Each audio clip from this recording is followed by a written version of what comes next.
से दिन थिला 1999 मसीहा अक्टोबर 29 तारिख सर्वग्रासी प्रलयंकारी महाबात्या ओडिशा को कला क्षत विक्षत नष्ट हेला बहु धन जीवन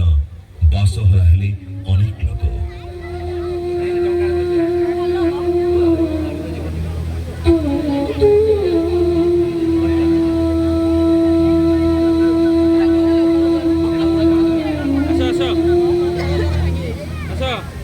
सृष्टिर नियम भी बड़ विचित्र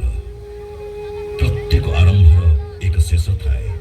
आ प्रत्येक शेषर थाए एक नुआ आरंभ एक नुआ सूर्योदय ओडिशा रे हेला एक नुआ सूर्योदय मुख्यमंत्री भावे अधिष्ठित हेले श्रीजुक्त नवीन पट्टनायक जहां नेतृत्व